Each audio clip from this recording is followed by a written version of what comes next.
Hi hello welcome to Shravana health tips.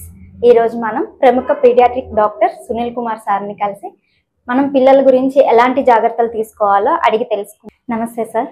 నమస్తే Shravani. Sir, అసలు jaundice అంటే ఏంటి సార్? జాండీస్ అనేది ఒక సిమ్టమ్. జాండీస్ అనేది ఒక డిసీజ్ కాదు. జాండీస్ అనేది ఒకవేళ డెఫినేషన్ లాగా చెప్పాలంటే yellowish discolouration of the skin and స్క్లీరా. అంటే ఎవరికైతే కంటిలో ఉండే స్క్లీరాను తర్వాత స్కిన్ అనేది ఎల్లో ఉండడము దాన్ని జాండీస్ అంటాము. ఈ పిల్లల్లో వచ్చే జాండీస్ ని మనకు యూజువల్ గా నీనేటల్ జాండీస్ అంటే ఎవరికైతే 1 month లోపు వచ్చే జాండీస్ ని నీనేటల్ జాండీస్ అంటాం. ఈ నీనేటల్ జాండీస్ కి చాలా రకాల కారణాలు ఉంటాయి. అన్నిటి డిస్కస్ చేయాలనుకుంటే చాలా time but must commonest cause of the neonatal jaundice అంటే ఫిజియలాజికల్ నీనేటల్ జాండీస్ అంటాం.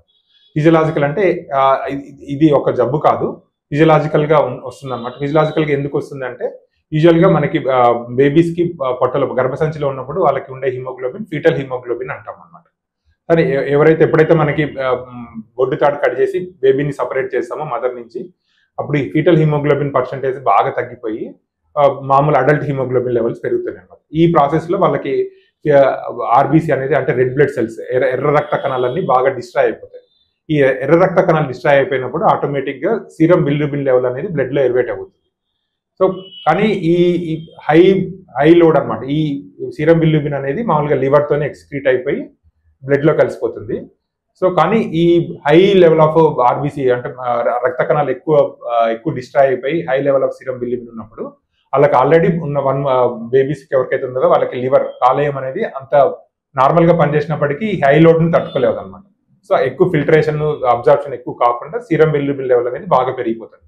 ఈ సీరం బిలిరూబిన్ లెవెల్ వల్లనే మనకి ఎల్లో కలర్ జనరేట్ అవుతాయి. ఎక్కువ ఎల్లో కలర్ జనరేట్ అయినప్పుడు ఫస్ట్ మనకి ఐస్ ఎల్లో కనిపిస్తాయి.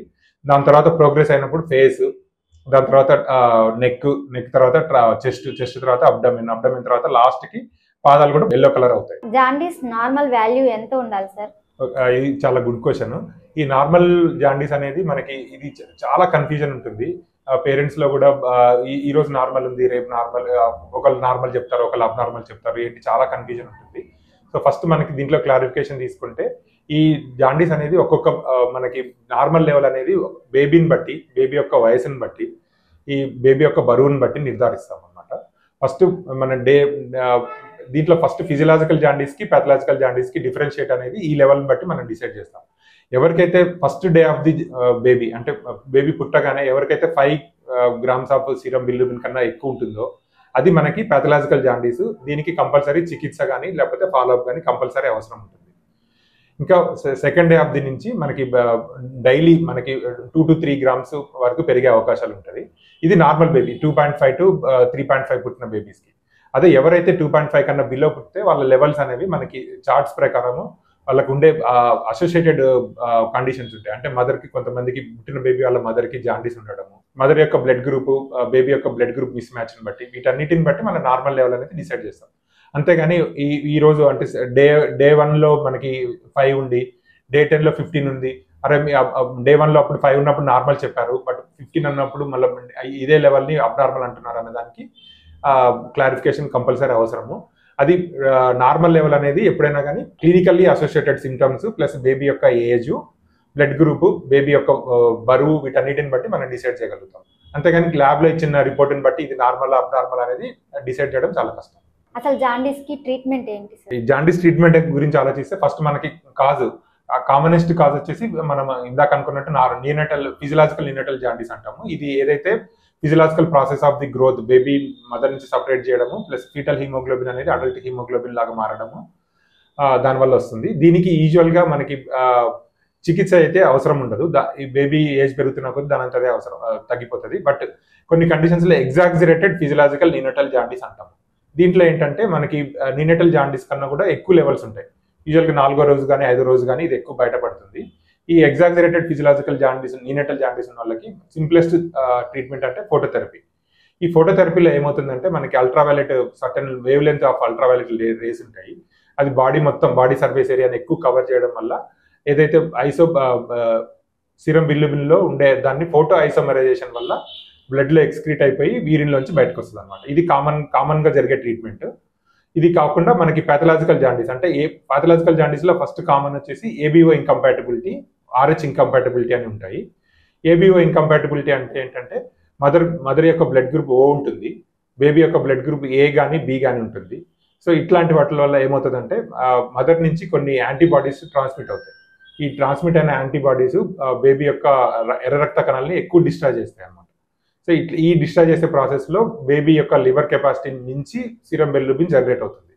ఇట్లాంటి వాళ్ళకు కూడా మనము లెవెల్స్ ఒకేలా మనకి ఫోటోథెరపీ లెవెల్ అనేది ఉంటుంది. ఫోటోథెరపీ లెవెల్ అనేది యూజువల్గా 2.5 kgs ఉండే వాళ్ళకి అప్ టు 20 లెవెల్స్ వరకు ఫోటోథెరపీ పెట్టుకుంటే తగ్గిపోతుంది. కానీ ఈ 20 లెవెల్ కన్నా ఎక్కువ ఉండి బేబీ యూజువల్గా మనకి ఫోటోథెరపీ స్టార్ట్ చేసిన తర్వాత 6 hours కూడా నార్మల్ రేంజ్ 1 గ్రామ్ కానీ 2 grams కానీ తగ్గకపోతే ఎక్స్చేంజ్ ట్రాన్స్ఫ్యూజన్ అంటాం. అంటే బేబీ యొక్క డబుల్ వాల్యూమ్ ఎక్స్చేంజ్ ట్రాన్స్ఫ్యూజన్ అంటాం. అంటే బేబీ యొక్క ఉన్న బ్లడ్లోంచి దానికి డబుల్ వాల్యూమ్ కంపాటబుల్ బ్లడ్ ఇస్తాం అనమాట. సో దీనివల్ల జాండీస్ అనేది ఎక్కువ సీరియస్గా అయ్యి కెర్నిక్టరస్ అనే సిచ్యువేషన్ రాకుండా ప్రివెంట్ చేయడానికి ఇది యూజ్ అవుతుంది. Please like, share and subscribe Shravana health tips. పిల్లలు పుట్టినప్పుడు మినిమంగా బరువు ఎంత ఉండాలి సార్? ఓకే, పిల్లలు పుట్టినప్పుడు ఉండే బరువు అనేది ఒక్కొక్క దేశాల్లో ఒక్కొక్క విధంగా ఉంటుంది. మనం ఇండియాలో స్టాండర్డ్స్ ప్రకారం చూస్తే నార్మల్ వెయిట్ అనేది 2.5 kgs నుంచి 3.5 kgs అంటే 2500 grams నుంచి 3500 grams ని నార్మల్ వెయిట్ కింద తీసుకుంటాము. వీళ్ళని నార్మల్ బేబీస్ అంటాం. అలా కాకుండా ఎవరైతే 2500 grams కన్నా తక్కువ ఉండే వాళ్ళని లో బర్త్ వెయిట్ బేబీస్ అంటాం. ఈ లో బర్త్ వెయిట్ బేబీస్ లో కూడా ఇంకా చాలా రకాలు ఉంటారు. Very low birth weight babies అంటే ఎవరైతే 1500 కన్నా తక్కువ ఉండే వాళ్ళని very low birth weight baby. ఇంకా very low birth weight babies అంటే 1500 grams కన్నా తక్కువ ఉండి 1000 grams మధ్యలో ఉండే వాళ్ళని very low birth weight babies అంటారు. ఇంకా ఇది కాకుండా ఎక్స్ట్రీమ్ లో బర్త్ వెయిట్ బేబీస్ ఉంటారు. వాళ్ళు లెస్ దాన్ 500 grams ఉండే వాళ్ళని ఎక్స్ట్రీమ్ లో బర్త్ వెయిట్ బేబీస్ అంటారు. అలా కాకుండా ఎవరైతే 3.5 kgs కన్నా ఎక్కువ ఉండే వాళ్ళని large for gestational age babies అంటారు. సో మనం సాధారణంగా వెయిట్ ప్రకారం చూసుకుంటే ఎవరైతే 2.5 to 3.5 kg బేబీస్ ఉంటారో వాళ్ళందరూ హెల్దీ బేబీస్ కింద కన్సిడర్ చేయొచ్చు. పిల్లలు బరువు తక్కువగా ఉండడం వల్ల ఎలాంటి ప్రాబ్లమ్స్? యూజువల్ గా బరువు తక్కువ పుట్టడం అంటే మనకి ఇందాక అనుకున్న 2500 grams కన్నా ఎవరైతే తక్కువ ఉంటారో వాళ్ళందరినీ లో బర్త్ వెయిట్ బేబీస్ అంటారు. ఫస్ట్ వాళ్ళకి వచ్చే కారణాలు రకరకాలుగా, అంటే అసలు ఫస్ట్ మనకి బేబీ ఎందుకు 2 రకాలుగా బేబీ వెయిట్ తక్కువ ఉండొచ్చు. ఒకటి ఏంటంటే మనకి జెనెటికల్ ప్రీడిస్పోజిషన్, ఎవరైతే చిన్న మదర్ కూడా తక్కువ ఉండి మదర్ యొక్క గర్భసంచి చిన్నగా ఉండే వాళ్ళకి వాళ్ళు కాన్స్టిట్యూషనల్ వెయిట్ తక్కువ ఉండే వాళ్ళని అంటాము. సో వీళ్ళకి సాధారణంగా ఏంటంటే వీళ్ళకి యూజువల్ గా వచ్చే ప్రాబ్లమ్స్ అంత ఎక్కువ ఏమి ఉండవు. ఎవరైతే 2.5 కన్నా బిలో ఉండి 2 kgs ఎబోవ్ ఉంటే వాళ్ళు కాన్స్టిట్యూషనల్ వెయిట్ లాస్ లో బర్త్ వెయిట్ బేబీస్ అంటాము. వీళ్ళకి ఏంటంటే జెనెటికల్ గా ఫాదర్ మదర్ ఇద్దరు వెయిట్ తక్కువ ఉండడం వల్ల ఉండేవాళ్ళు. వీళ్ళు సాధారణంగా 1 year 2 years లో అందరితో పాటు సమానంగా ఉంటారు. వీళ్ళకి ఎక్కువ హెల్త్ ఇష్యూస్ అయితే ఉండవు. కానీ ఎవరైతే కాన్స్టిట్యూషనల్ డిలే కాకుండా ఇంట్రా యూటరైనల్ గ్రోత్ రిటార్డేషన్ అంటారు, వీళ్ళకి ఏంటంటే బేబీ గర్భసంచిలో సరిగ్గా పెరగకపోవడం వల్ల ఉండేవాళ్ళకి అనమాట.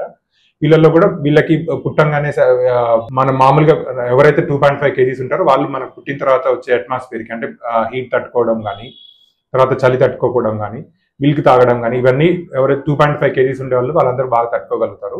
ఎవరైతే 2.5 kgs కన్నా తక్కువ ఉండే వాళ్ళకి మెయిన్ ప్రాబ్లము లోపల గర్భసంచిలో అయితే బాగా హీట్ జనరేషన్ కెపాసిటీ మంచిగా ఉంటుంది.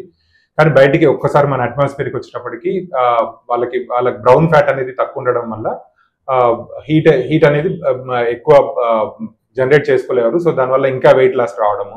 సో ఆ ప్రాసెస్ లో వాళ్ళకి హైపోగ్లైసిమియా అంటే షుగర్స్ బేబీ యొక్క వెయిట్ లో బ్లడ్ లో ఉండే షుగర్ లెవెల్స్ పడిపోవడము.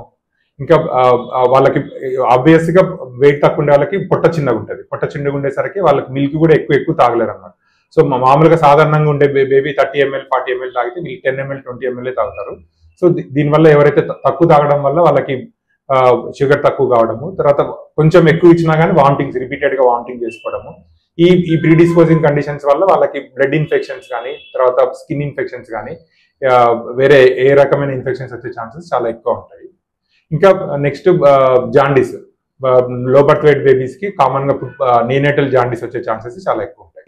ఇవన్నీ ఒక విషయ సైకిల్ లాగా, అంటే ఒక విషవలయం లాగా పనిచేసి ఎవరైతే ఆల్రెడీ వెయిట్ తక్కువ ఉండే వాళ్ళకి మళ్ళీ హైపోగ్లైసిమియా రావడము, మళ్ళీ ఇన్ఫెక్షన్ రావడము, సెప్సిస్ రావడము, దీనివల్ల మళ్ళీ ఇంకా ఎక్కువ వెయిట్ గెయిన్ కాకపోవడం, ఇదంతా ఒక విషవలయం లాగా ఉంటుంది. Thank you sir. మీకేమన్నా డౌట్స్ ఉంటే కామెంట్ రూపంలో తెలియజేయగలరు. Please like, share and subscribe Shravana health tips.